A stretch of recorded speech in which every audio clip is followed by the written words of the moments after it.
My dear students, today we have to see about the methods of gene transfer. After rDNA is generated, the rDNA should be introduced into the host cell of the host organism. There are many methods followed in order to introduce recombinant vector or recombinant DNA. One is direct gene transfer method or vectorless gene transfer. The second one is indirect gene transfer or vector mediated gene transfer. So these two are the methods followed in order to introduce recombinant vector or recombinant DNA. First we will pass on to direct or vectorless gene transfer. In this method, the foreign gene of interest is delivered into the host plant, in the cells of the host plant, without the help of vector. Here vector is not necessary. Without the help of the vector, gene transfer, the foreign gene can be transferred. That is possible. In this method, direct method of gene transfer, there are several methods followed in this direct gene transfer method. First one is chemical mediated gene transfer. Second, microinjection. Third one, electroporation method. Fourth one, liposome mediated method. Fifth one, biolistics. According to the first method, chemical mediated gene transfer.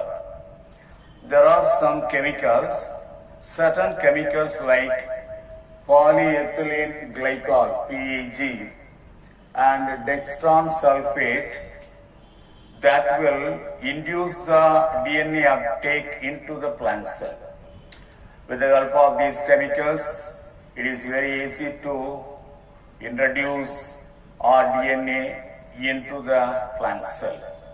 Polyethylene glycol we have studied, it is a fusogenic agent used in the plant tissue culture method. So it's a very simple method by using some of the chemicals, particularly polyethylene glycol, PEG and dextran sulfate, the rDNA, recombinant DNA can be introduced into the target cell in the plant cell of another organism. Next one is microinjection method. The second one is microinjection method. In this method, DNA is directly injected into the nucleus by using fine tipped glass needle. By using a tipped glass needle, it is possible to take the rDNA and directly injected into the nucleus of the another cell of other organism. Or this is one method followed in microinjection method. Second method followed is by using micropipette, the DNA is directly transformed into the plant cell. So by two methods, you can transfer DNA in the microinjection method. The microinjection method, there are two methods followed, sub-methods are followed. One is by using fine tipped glass needle. With the help of fine tipped glass needle, DNA or DNA can be transferred. Or by using micropipette, the DNA is directly transformed into the plant cell. So that is the second method, microinjection method. Third one is electroporation method. Electroporation method is a method by using by making a pore in the plasma membrane, a transient pore, that is temporary pore, or short duration pore is made in the plasma membrane of the protoplast or cells or tissues by applying a pulse of high voltage. So uptake of foreign DNA occur through these temporary pore. This is also a very simple method, electroporation methods of gene transfer. Here a minute temporary pore is made in the plasma membrane through which the DNA can be transferred. The foreign DNA can be transferred through this temporary pore. The next method is liposome mediated method. Liposome is an artificial phospholipid spherical vesicle. It is actually a vesicle made up of phospholipid having one or more lipid bilayer, and it can be prepared by disrupting biological membrane. Liposome can be used as a vehicle for transporting or in order to transport nutrients or any medicine, pharmaceutical drugs, or foreign DNA or RNA particles or anything can be transferred. These artificial phospholipid vesicles are useful in gene transfer. The gene or DNA is transferred from liposome into vacuole of the plant cell. The liposome will be outside. The liposome will move inside the cell by endomitosis process and move to the vacuole, very near to the vacuole. When the tonoplast of the vacuole, that is the membrane of the vacuole, come in contact with the liposome, automatically the liposome will transfer DNA. That's a method. So here the liposome is actively involved in this process. The next one is biolistic method. Foreign DNA is coated with minute gold or tungsten particles. First, the foreign DNA is coated with minute gold or tungsten particles. These coated DNA particles are bombarded into the target tissues or cells by using a particle gun or gene gun or micro projectile gun or shotgun.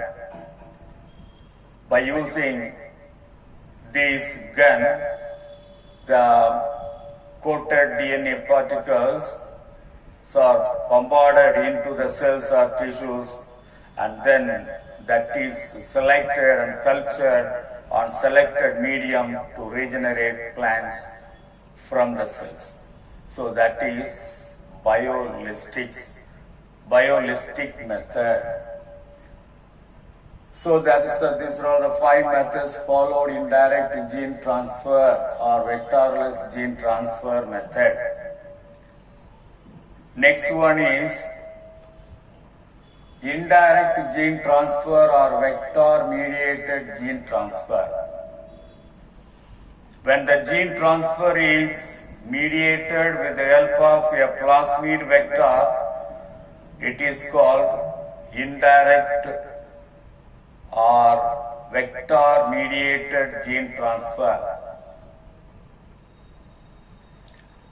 Here, the TI plasmid of Agrobacterium tumefaciens has been used extensively. There are many vectors used.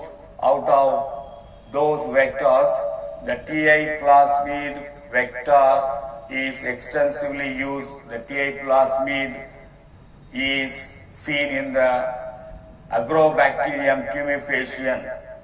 TA plasmid is a large-sized plasmid, and that is a tumor-inducing plasmid.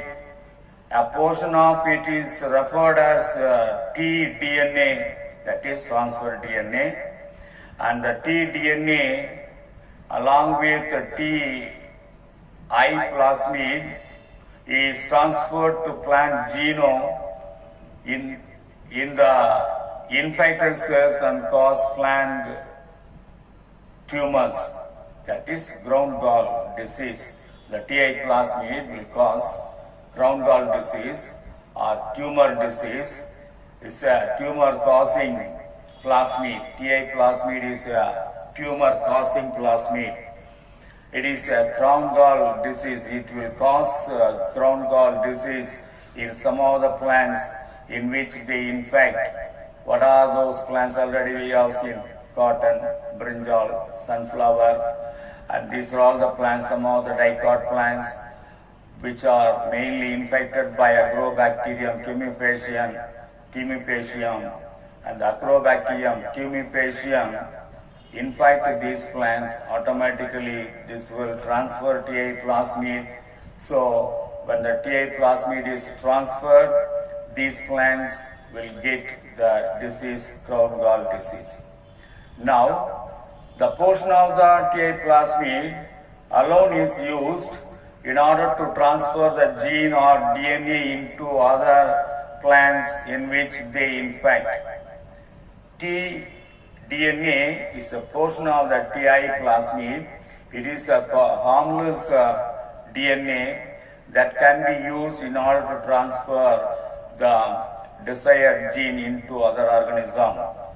Since Agrobacterium tumefaciens has the natural ability to transfer tDNA of its plasmid into the genome of other plant, it is also known as the natural genetic engineer of plants, which is considered as the natural genetic engineer of plants, Agrobacterium tumefaciens. Why? Because this bacterium has the natural ability to transfer tDNA of its plasmid into the genome of other plant. So that's why it is called natural genetic engineer of plants. So that is the indirect gene transfer.